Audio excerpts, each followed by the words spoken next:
शिंदे गट आणि भारतीय जनता पार्टीचा जागा वाटपाचा तिढा अजूनही सुटायला तयार नाही। मराठवाड्यातल्या जवळपास 3 ते 4 जागांवरती हा तिढा कायम आहे। याबाबत बोलण्यासाठी आपल्यासोबत शिंदे गटाचे मोठे नेते अर्जुन खोतकर आहेत। भाऊ, काय सांगाल तुम्ही? भारतीय जनता पार्टीतला आणि तुमचा तिढा सुटत नाही।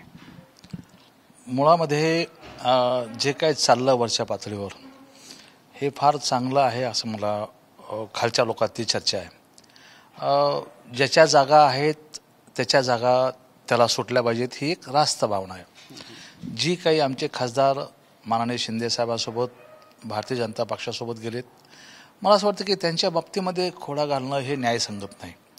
त्यांच्या बाबतीमध्ये त्या जागा मागणं हे काही कोणालाही पटणार नाही, कारण की ते सर्व खासदार विश्वास ठेवून आपल्याकडे या ठिकाणी आले। तर कमीत कमी तेवढी तर मैत्री जपली पाहिजे, आपण तेवढे मैत्रीचे संबंध जपले पाहिजेत। मला असं वाटतं की त्या जागा सोडून तुम्ही वाद घालणं गरजेचं होतं। आता समजा हिंगोलीची जागा, संभाजीनगरची जागा, धाराशिवची जागा, तिकडे यवतमाळची जागा, या अशा आमच्या असणाऱ्या जागावर जर तुम्ही मागत असाल तर साहजिक शिवसैनिकांच्या मनामध्ये चीड निर्माण या ठिकाणी होऊ लागलेली आहे की आपल्या हक्काच्या जागा अशा पद्धतीनं, त्याला आपण दबावतंत्र म्हणा किंवा काही म्हणा, त्यातून जर हे मागत असतील तर हे फार वाईट आहे। याचा संदेश फार काही चांगला जात नाही। भाजपकडून 20 जागांची यादी जी आहे ती जाहीर करण्यात आलेली आहे, मात्र अद्याप आपल्या शिंदे गटाकडून यादी जी जाहीर व्हायची आहे त्याच्यात मात्र खोडा घातलेला दिसतोय। नाही, माझी मागणी पहिली तीच होती, मी पक्षाकडे तेच बोललो होतो। जर भारतीय जनता पक्षाने 20 जागा जाहीर केल्या तर आपणही आपल्या आलेत 12-13 जागा जे खासदार आलेत त्या सर्वांच्या जागा अगोदर आपण डिक्लेअर केल्या पाहिजे। पण तो माननीय एकनाथ शिंदे साहेब चौकटीमध्ये राहणारे, चौकटीमध्ये वागणारे, ते शब्द पाळणारे आहेत, त्यांनी त्या पद्धतीने केलं नाही। आणि जे माननीय मोदी साहेब, माननीय अमित शाह साहेब यांनी जे काही ठरवून दिलं असेल त्या पद्धतीने ते वागले।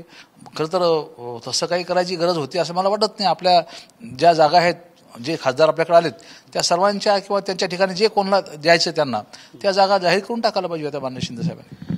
मग तुमच्यासोबत असलेले खासदार असतील किंवा शिंदे गट एकनाथ शिंदे असतील, यांना अडचणीत आणण्याचा पुरेपूर प्रयत्न सुरू आहे भाजपकडून, कारण संभ्रम वाढला की मग अडचणी निर्माण होतात। नाही, हे बघा, लक्षात घ्या, आता खाली जर अशा प्रकारचं, आता आपण बघतो की नाशिकचे गोडसे यांना 4-4 वेळेस शक्ती प्रदर्शन या ठिकाणी करावं लागतं, तिथं गाड्या घेऊन जावं लागतं। अर्थातच खाली आता वातावरण खराब होतं ना, लोकांमध्ये मनामध्ये निर्माण होतो, दुही निर्माण होते आणि त्यातून मग काहीतरी वेगळं घडतं। आता मराठवाड्याचा जर विचार केला तर भाजपच्या वाट्याच्या ज्या 4 जागा होत्या ज्यामध्ये रावसाहेब दानवेंची जालन्याची जागा होती, त्याचबरोबर लातूरची सुधाकर शृंगारांची जागा होती किंवा बीडची पंकजा मुंडेची जागा असेल, या सगळ्या जागांची त्यांनी यादी जाहीर केलेली आहे। मात्र तुमच्या वाट्याला येणाऱ्या ज्या दुसऱ्या 4 जागा आहेत त्या 4 जागांमध्ये मात्र संभ्रम कायम ठेवला आणि त्या 4ही जागावर भाजपकडून दावा सांगितला जातोय। संभाजीनगरची 1, हिंगोलीची 2, परभणी असेल आणि त्याचबरोबर धाराशिव असेल। नाही, त्यांनी याचं आत्मपरीक्षण करावं की हे सामान्य लोकांना रुजणार आहे का, पचणार आहे का, सामान्य लोकांना आवडणार आहे काय। खरं तर आम्हाला अपेक्षित होतं की सन्मानाची आणि बरोबरीची वागणूक त्यांनी आम्हाला दिली पाहिजे। आणि शेवटी काय असतं ते सन्मानाने बरोबरीची मागणी आम्ही या ठिकाणी, बरोबरीची वागणूक आम्ही या ठिकाणी मागतो, मैत्री जपली पाहिजे हे आम्ही या ठिकाणी मागतो। आमच्या जागावर त्यांनी काय त्यांच्या कार्यकर्त्याची समजूत काढण्यासाठी जर त्यांनी केलं असेल मग तो नुकसान आमचं होऊ लागलं ना, खाली नुकसान आमचं खाली या ठिकाणी होतं। त्यामुळे मला असं वाटतं की तातडीनं आता मी जसं मगाशी म्हणल्याप्रमाणे 1 घाव 2 तुकडे या जागेच्या संदर्भामध्ये करून टाकले पाहिजेत। थोडक्यात भारतीय जनता पार्टीकडून न्यायाची, सन्मानाची किंवा बरोबरीची वागणूक दिली जात नाही। मी तुम्हाला म्हणतो, मित्र आहोत तर मित्रासारखी वागणूक मिळायला पाहिजे, सन्मानाची आणि बरोबरीची वागणूक मिळायला पाहिजे, हा माझा निश्चितपणे मागणी आहे। परभणीची जागा जी आहे जी तुमच्या वाट्याची होती, मात्र ती भारतीय जनता पार्टी महादेव जानकरांना देण्याची शक्यता आहे किंवा जवळपास त्यांचा तो निर्णय निश्चित झाल्यासुद्धा मानलं जात आहे, त्याबद्दल काय सांग? नाही, आता परभणीची जागा ही 100% शिवसेनेची आहे। शिवसेना आजपर्यंत तिथं कधी पराभूत झाली नाही। शिवसेनाची अत्यंत मागणी जोराची होती, पण वरच्या पातळीवर जर माननीय शिंदे साहेबांनी निर्णय घेतला असेल जानकर साहेबांना द्यायचा तर ठीक आहे, आम्ही स्वागतच करू त्या गोष्टीचं, परंतु विश्वासात घेऊन तर करा, कार्यकर्त्यांना बोलून तर करा।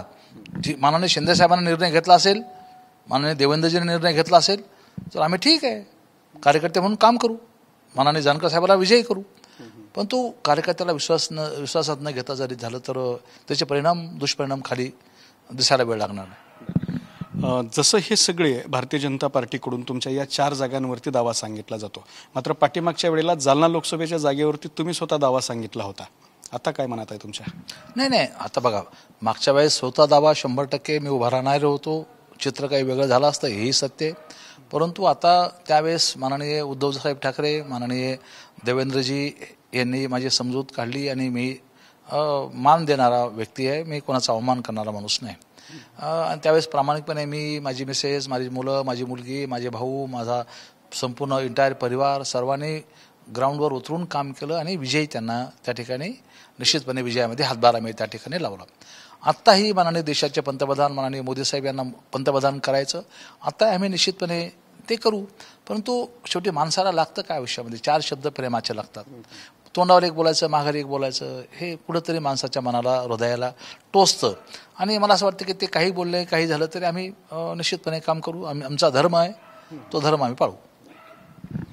तर हे होते शिवसेनेचे ज्येष्ठ नेते अर्जुन खोतकर यांनी स्पष्ट केलेलं आहे की भारतीय जनता पार्टीकडून दुजाभाव केला जातोय. त्यांनी भारतीय जनता पार्टीबद्दल नाराजी व्यक्त केली आहे. कॅमेरामन हर्षल सोबत दत्ता कानवटे, TV9 मराठी, जालना.